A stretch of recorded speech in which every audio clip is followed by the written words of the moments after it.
99% of all the political parties conducted indirect primaries. So that presupposes that there is something about direct primaries that the political parties do not have a hold on as at the moment. Because in direct primaries, you must have an updated and authentic list of your party members that will enable them to vote at the registration area level or the ward level, at the local government level, and so on and so forth. So it is slightly problematic. So I think that it is not right, not correct, it is also not constitutional to insist that every political party must conduct the same mode of primaries. I don't think that it is right, because every political party comes to the table from a different perspective, from a different ideological background, and also from a different structural trajectory. So I believe that the present arrangement we have now suits the country better. If you have the capacity to do direct primaries, you do direct primaries. If you have the capacity to do indirect primaries, you do indirect primaries. The only qualification is that whatever mode you choose, you must also conform to the dictates and provisions of Section 87 of the Electoral Act 2010 as amended, which mandates and obligates every political party to conduct valid party primaries and submit only the name of the candidate that emerged legally and validly from a party primary election. So I think that the provision as we have it today is much, much better, especially for the political parties. That is, your conclusion there was you think that indirect primaries. No, the optional, the fact that the fact that there are options. Do you prefer one or another? In your personal capacity, you've just said the Constitution and the INEC regulations allow it. But in terms of the complaints that we often get in the news space from party members that are, unhappy. Maybe saying that it's not fair, that's not our choice, and all of those kind of things. And we've heard from somebody from an INEC body that, look, INEC listens only to the party. INEC will take communication only for the party. So there's no space for other people to come and tell the commission that, things didn't go well in our side, no matter what you were told. No. You see, the law has taken care of some of these issues, and the Constitution has also moved the issue of complaints in relation to the conduct of party primaries and made it a constitutional matter. If you look at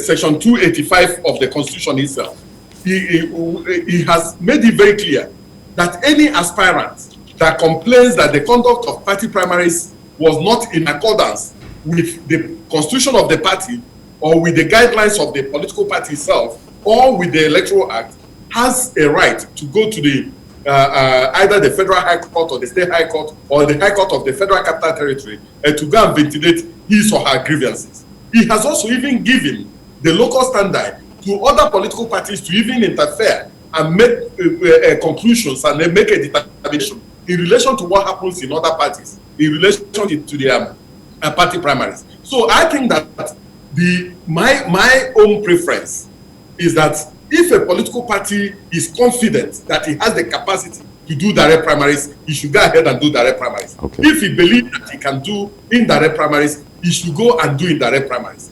But in the main and fundamentally, the conduct of party primaries is within the domestic realm, within the domestic confines of the political parties. So I think that what the political parties need to do is to do what is right.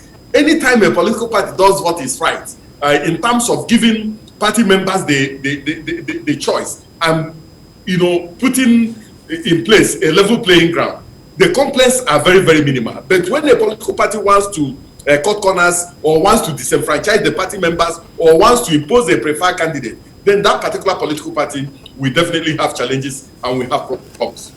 Let me just follow. Thank you very much. How does the Commission deal with the question of powers of returning officers allegedly, reportedly, announcing results under duress? Well, the powers of the returning officer announcing results is covered by the provisions of Section 68 of the Electoral Act. And what Section 68 of the Electoral Act makes it clear that the decision of the returning officer on any question arising from or relating to 1, unmarked ballot papers, 2, rejected ballot papers, or the declaration of scores of candidates and the return of a candidate shall be final, subject to review by a tribunal or a court in an election petition proceedings under the Act. Our position is that this is not good enough. This is not good for the Commission. 1, it is the Commission that appoints returning officers for every election. And these returning officers are accountable to the Commission that appointed them, because we, as a Commission, answer for whatever the returning officer does. So the proposal we made to the National Assembly in relation to the reform of the Electoral Act or the amendment of the Electoral Act was that the Commission should be given the power within a period of 7 days of the declaration of a particular result to review what a returning officer has done. If there are challenges, if there are fears, if there are complaints relating to a returning officer having been induced, or a returning officer having made a return under duress, or a returning officer not conforming to the provisions of the Electoral Act or the provisions of the Constitution in making a return, that the Commission should be given a period of 7 days to review it and then make a determination on the way to go before the issue of a court of law having the final say. But apparently the National Assembly is not in favor of giving the Commission that particular power. So it is very, very problematic in this instance, because the returning officer is an appointee of the Commission, and we should have the final say in relation to what the returning officer does. The returning officer cannot have the final say in relation to the conduct of an election and the return of a candidate without the Commission that appointed him having a say when there are issues and when there are challenges. Indeed. Seyi, how problematic do you see that? Because you've just heard the Commissioner say that it's quite problematic to INEC when you look at the fact that they are appointed, and therefore they have to be responsible for his actions. But it looks like his word is final now, according to what we're being. Again, it speaks to the quality of those who are put forward, whether those who are going to be elected or those who are going to run the election, like the returning officer. In my opinion, if you, as INEC, a group, appoint someone, it is important that you have done due diligence on that person, even before you send the person out. So the idea of the person now going to the field and now doing something that is, for me, not too tidy. I think we must be critical. The information that I talked about earlier is about ensuring that before we even start the exercise, we must be sure of the quality of the people who are going forward, whether you are standing in to be elected or you are the returning officer. These are very critical things we must start to discuss and engage ourselves on now, because at the end of the day, when we go out and those who we expect to be fair on the way they declare or take a judgment, we are now questioning what they will say, or that we're not even sure they would be, responsive to the organization that sent them out in the first place, cause to question the process of choosing such people. And I guess that's why a lot of people are supporting the the fact that they want this result sent electronically, because at that instance, that probably kicks out whatever he will be doing, because the result will be out there anyway before he starts to declare. Indeed, and perhaps we'll come to that whole matter of electronic transmission. But in relation to the point you made about screening, in this case the Commission screening properly, I wonder how much they can do, because you can never tell what a person is going to do. Look, all the papers, everything, he might not have done anything wrong before, so there's nothing to the contrary in his assessment. But then, lo and behold, it's human nature. People can sometimes surprise. And in that kind of a case, I understand when Mr. Okoye says that INEC would much prefer that it was able to the opportunity to superintend, discipline, and do whatever superintend over all the work of. But the way the law stands now is that sorry, Mr. Okoye read it out for us.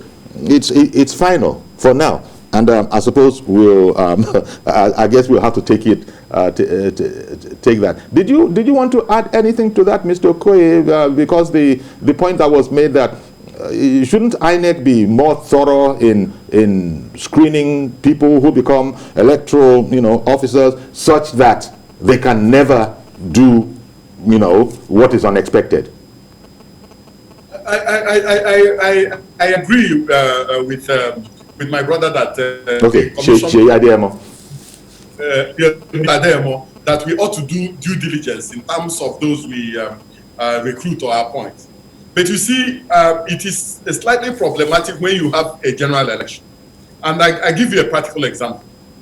During the 2019 general election, the commission deployed over 1 million ad hoc staff to conduct the 2019 general election. Now, that is at the rim of the ad hoc staff. In terms of collation officers, we have a total of 8,809 registration areas or wards.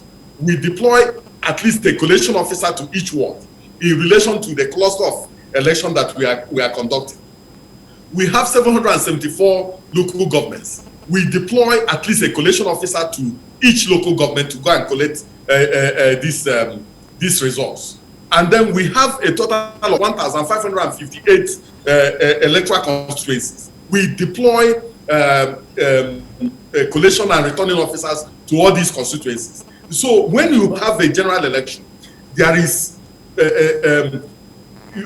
there's an extent to which you can go in terms of due diligence. And that is why before we recruit collation officers, we go to federal tertiary institutions, liaise with the vice chancellors, liaise with registrars, liaise with the chairpersons of the academic staff union of universities. And then they also assist us in doing due diligence in terms of those who we recruit as collation officers and as returning officers. So that is it at that particular level.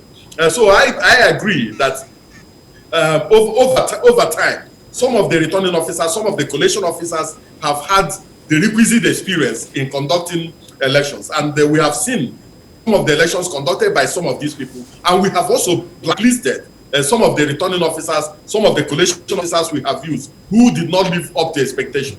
So we continue to learn and continue to improve with every election. Okay. But we'll continue to do diligence within the limits of our capacity and capability. Okay. Now, Mr. Okoye, I got a question from, let me hear it if it's a question or a comment from one of our viewers, Mazi Okorafor in Arochukwu. Mazi, it's all yours. Mazi Okorafor. Yes, sir. Good morning. Okay. I want to find out from our President of Okoye, sir. You see, based on what we have seen on the net now, that roughly 1 million Nigerians have been registered. If you look at the population of Nigeria, we're over 300 million, as we say. Now, don't you think that there is need for community registration? That is to say, I need to encourage business centers in all the local governments to help and do the registration for people. It will help because we are now under what we call the digital. And in terms of the primary election, so political parties election, to select their person according to section 222. So, open that is direct and indirect voting. Which one do you think is better? Because I should actually say about direct and indirect. Which one do you think is the best option? Because what we need in any political parties is what we call transparent election. So that people will know that this person, Mr. A, was properly elected. Not the situation whereby when you come, like what we have seen now in what's happening in Anambra State, the A faction, A faction, be operating different angles. At the end of it, they are bringing confusion not only for the political parties, but even INEC themselves. What do we do? Is it direct or indirect is the best option do you think that is best for them? Thank you very much. Well, Mr. Okoye, you sort of touched on this, but maybe he missed part of it. I don't know if you want to make a summarized version, or if it's a totally different version from what you've said already. No, I understand. His first issue was whether we can empower some business centers to conduct and assist people in terms of the online pre-registration that is going on as at now. Okay. The Commission doesn't want to give any authentication or any accreditation to any business center in relation to what is going on. What we envisage is that if an individual wants to go to a business center and wants to pay money and does registration at a business center, it has nothing to do with the commission. If an individual also wants to go and do physical registration, our state offices and the local government offices are open at present, and the person can do that. But I understand that so many of our people have laptops, so many of our people have Android phones, and so many people have other gadgets that can do this pre-registration. So it's left to the individual to determine how he or she wants to go about it.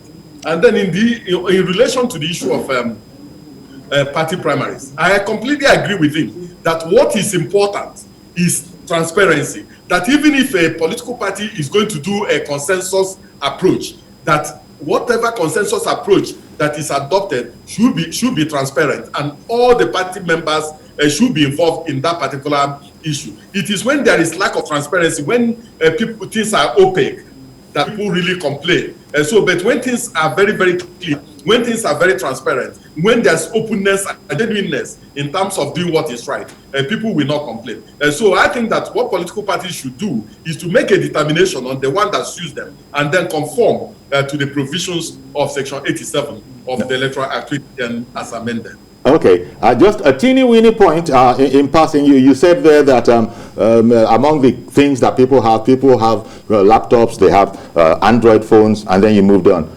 You're going to start a war between iPhone, subscribers, fans of iPhone and fans of Android. I'm sure it's not an important point. iPhones as well. Because you'd be surprised how passionate these phone owners are between iPhones and Android. So you didn't mean to exclude the ease of doing business with iPhones as far as it relates to the Commission's pre-registration. No, I'm not too IT savvy. All I know. No, I got a question. I got another viewer waiting to speak with you. Chidi in Kafanchan. Chidi in Kafanchan. Good morning, sir. Good morning, Barrister Festus Okoye. Thank you for the analytical prowess that you have displayed so far concerning voter education in Nigeria. You see, Uncle Yori, the fact remains that I know the INEC, through their spokesperson, that is in the person of Barrister Okoye, is trying as much as they could to educate Nigerians on how best to do elections in a democratic process. But the problem Nigerians we are having at this juncture, is lack of transparency. Both when you are talking about intra-party politics and the inter-party politics as well. And then when it comes to the general election, the most important area, I think the National Orientation Agency should be involved, because it has to be an all-inclusive adventure to educate Nigerians to the letter to understand the importance of having a transparent election that will truly reflect the wishes of the Nigerian people, both in the diaspora and at home. Thank you very much, and God bless Nigeria. Indeed. Thank you. Thank you very much. We have on the line Mr. George from Ikeja. Thank you, Mr. George, for holding on all that while. Thank you. Good morning, Uncle Yori, and good morning to your guests. Yeah. Uncle Yori, I think INEC needs to reconsider its position on direct or indirect primaries. There is need for the law to be specific about it. Why am I saying this? Laws are made out of experiences and the behavioral attitude of a society. We all know that direct primary is the one that can bring out credible candidates and credible elections. And that is the reason why most of the political party stalwarts do not want it. I believe it is the responsibility of INEC not only to ensure that we have a credible election, but also credible candidates that will govern us. So for that reason, INEC should come out open and say, yes, direct primary is it. Not leaving it to the whims and caprices of political parties. Credibility will still become suspect until INEC comes out and say, yes, direct primary is what every political party should follow. So the commissioner in front of you should please reconsider it in view of public opinion. I've been listening to what many people are saying. Majority of people seem to believe that direct primary will favor the system and favor the country better. That's just a suggestion I'm making. Thank you. All right then. Thank you very much. And I know that Mr. Okoye has heard it. But Mr. Okoye, I wanted to move on, if that's okay with you, to other areas. For instance, this whole matter, there are some will say that we've overflogged it, if that is the expression to use. I'm talking about the electronic transmission of results, because that's yet another juncture that we can do, a great favor to this whole concept of transparency that is much desired. So, can the Commission successfully transmit its results, if the relevant section is amended in the Constitution? Is it able to? Let me just spend just a few seconds to respond to the last. Of course, please. Caller. Please. Now, the Commission does not have an opinion really on whether a political party adopts direct or indirect primaries in relation to its party primaries. As I say, the issue of the conduct of party primaries is within the domestic realm of all the political of the political parties. It is left for them to see which one works for them.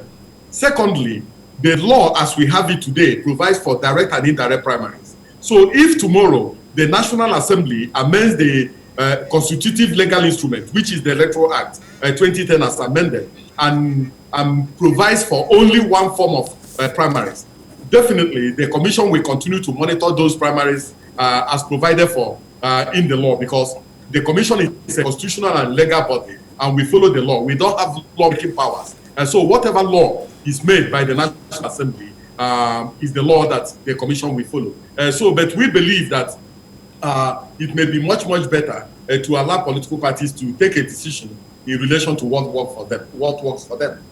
Now, in relation to the issue of electronic transmission of results, the Commission has made its position very, very clear. We've made it very clear that we have the capacity and capability to transmit results electronically and in real time. And we have also demonstrated our capability and capacity in terms of uploading polling unit results, even from very difficult areas and very difficult terrain. But you see, there is a challenge. Yes, the Constitution of the Federal Republic of Nigeria gives the Commission the power to organize and undertake and supervise elections.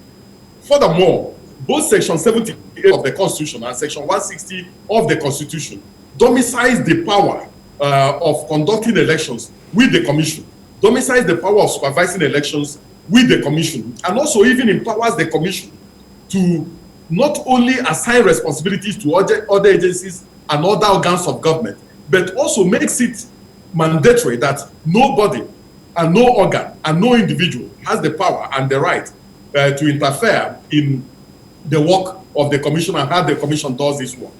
Having said that, I also want to say that part of the challenge herein is that if the law is left as it is today, it will be very difficult for the Commission to transmit legally binding results electronically.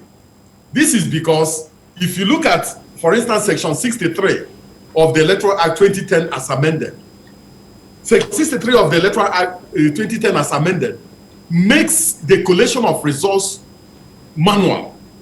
Section 63, subsection 1, for instance, says, the presiding officer shall, after counting the votes at the polling unit, enter the votes scored by each candidate in a form to be prescribed by the Commission as the case may be.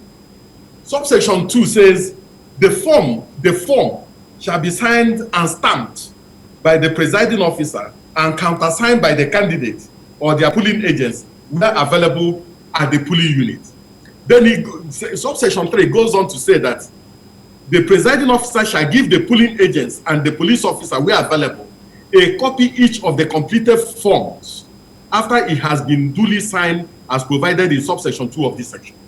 So the point is, even if the commission is given the leeway under section 52 to transmit election results electronically, the other provisions of the law that makes our elections manual, that makes the announcement of results and the collation of results manual, have to also be amended to conform to section 52 of the Electoral Act. So what the commission can do as at present is only to upload polling unit results for public viewing, but not for purposes of making a determination on who has won an election, or the number of votes a political party has secured. But I believe that it's important, what is critical, what is fundamental, is for the National Assembly to trust the commission to do what is right by giving the commission broad powers to introduce relevant technology as and when due, and when we have the capacity and when we have the wherewithal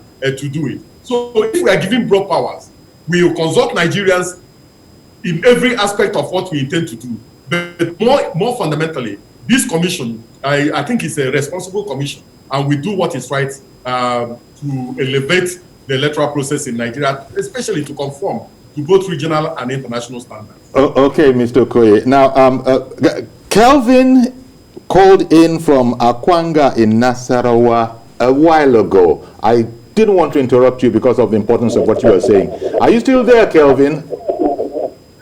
Kelvin? Yeah. Thank you so very much for holding on all of that while. Please go ahead now, if you will. Carry on, Kelvin. Kelvin? Can you hear me? Okay, carry on, please. Go ahead. I think so. Okay, thank you, Mr. Yori, for the good work you are doing over there. You're too I kind, have sir. a question. Recently, we witnessed voters apathy movement in Lagos State. Majority of the people attributed it to lack of confidence. I think, Kelvin, you know that you have to mute the volume of your TV set so it will help us hear you better. Either that or exit the room where the TV is. Kelvin, are you still with us? I'm still with you. Yeah, reduce the volume of your TV set to 0 so we can hear you. It's completely down. Oh, it's completely down. It must be a wonky connection. So please go ahead. We'll manage, but keep it brief because the reception appears to be poor. Okay. I said that recently we witnessed voters apathy in Lagos, local government election conducted in Lagos State. And the majority of the people attributed it to lack of confidence in INEC. My question is, what is INEC doing to restore the confidence in the electorate? Thank you very much, and God bless you. Well, thank you very much, Kelvin. Mr. Okoye, you start off with a smile there. Please go ahead. Yes, let me make this very clear. The Independent National Electoral Commission is constitutionally vested with the power of conducting presidential elections, governorship election, elections to the Senate, elections to the House of Representatives, and state assembly elections. We also conduct area council elections in the Federal Capital Territory. The power to conduct local government elections has been vested on the State's Independent Electoral Commission by the Constitution and by the law. The only role the Commission plays in local government elections is that we register political parties, and the list of political parties that we register that they use in the election. We are the only constitutional body given the right to register voters. So we give them the voters register, and they use the voters register for the conduct of local government elections.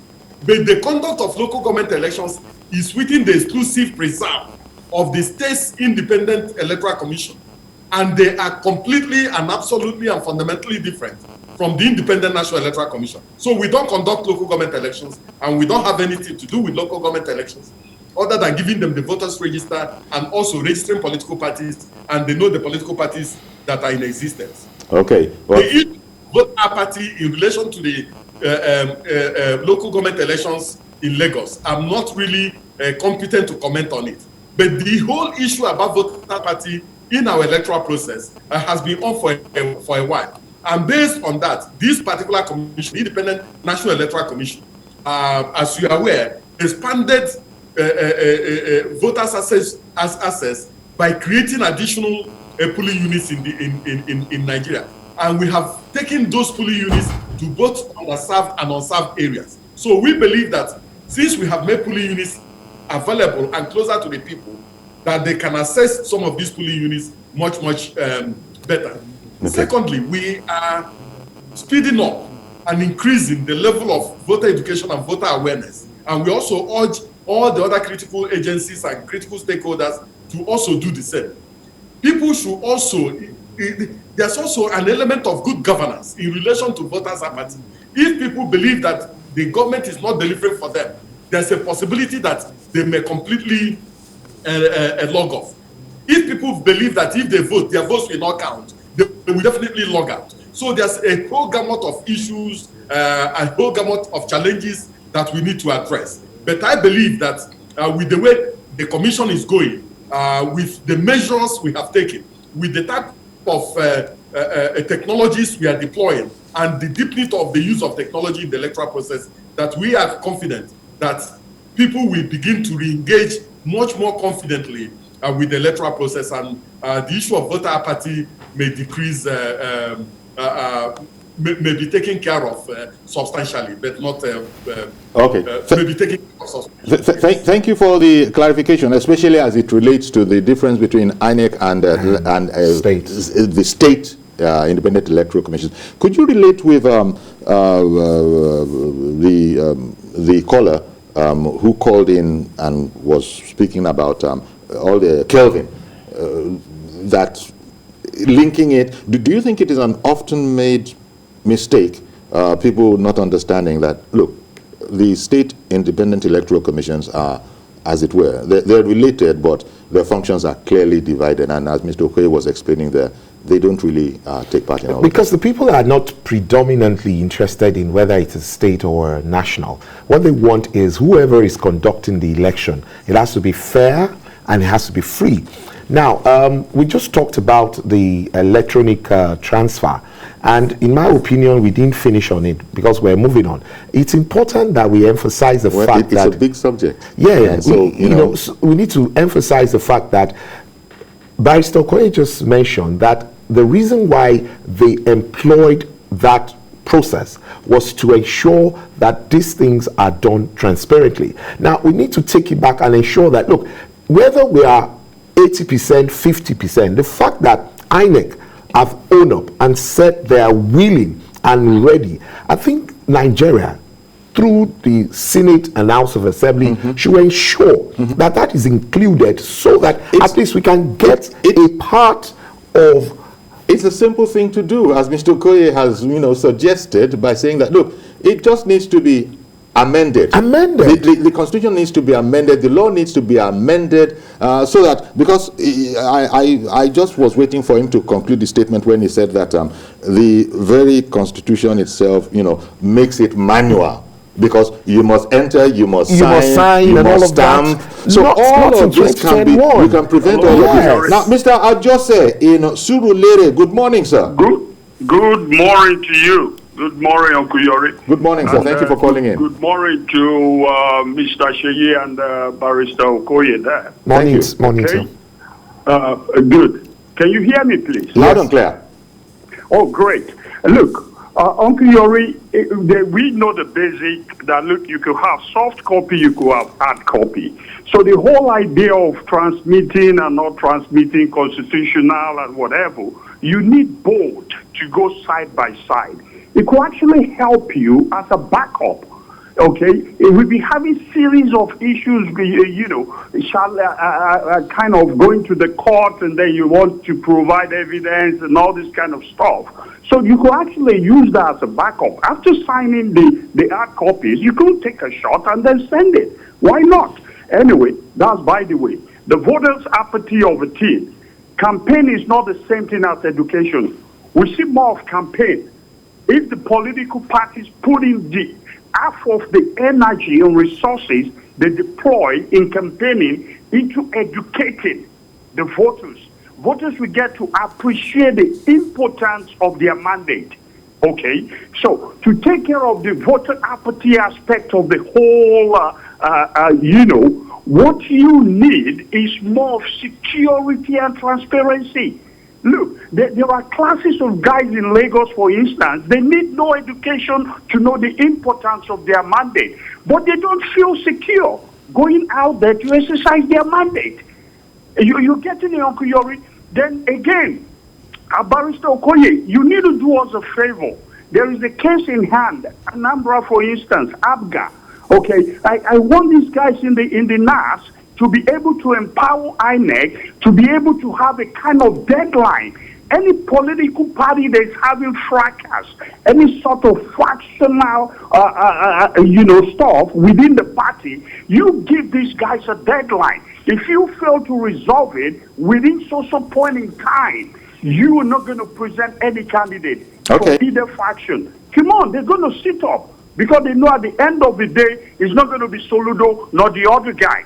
They're going to be forced to reconcile and mend whatever their differences are in-house and save us time. I need precious time to work on more important, you know, stuff than trying to be the conductor. Okay, Mr. Jesse, thank you very much for calling in, and I did let you, you know, take all that time because you had, you know, kept faith with us and stayed on the line for a long while. But thank you very much for that. Now, I have heard, Mr. Okoye has heard, we've all heard your commentary, but there's one other question that I wanted to get in, and I could segue from what you've just said, because I was going to ask the Commissioner, how comfortable or how INEC is able to deal with courts and multiple, you know, court orders, because it's related.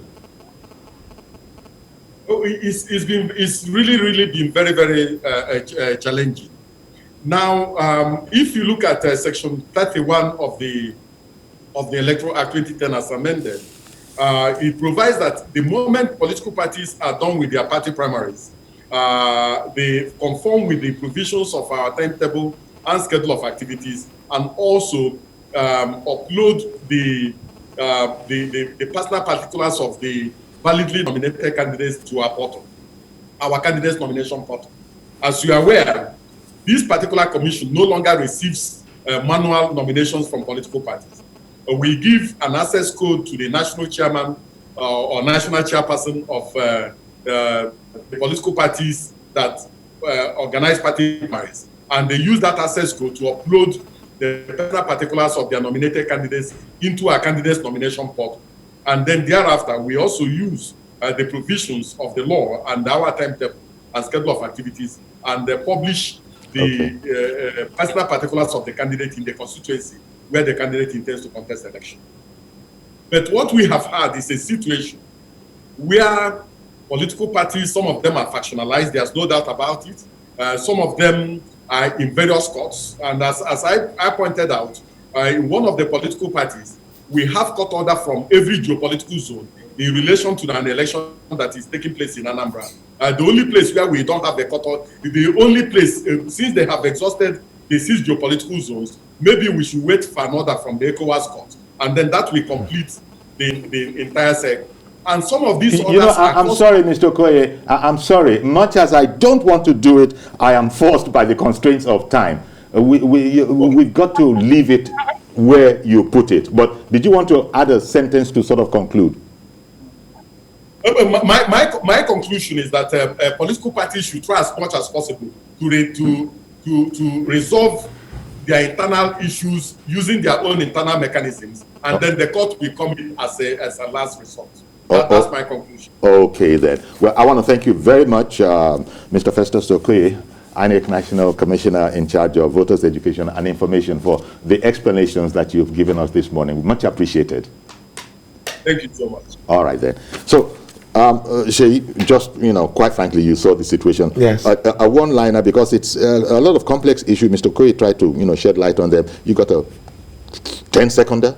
Yeah, please, let's continue to work on the quality of people we put forward. That, for me, is the only way out. Whatever we do in the middle of the road will not sufficiently deal with the problem if we don't make sure that we put forward qualitative people. Thank you very much. Seyi Adeyemo, publisher, IWA, Inside Watch Africa, and public affairs analyst.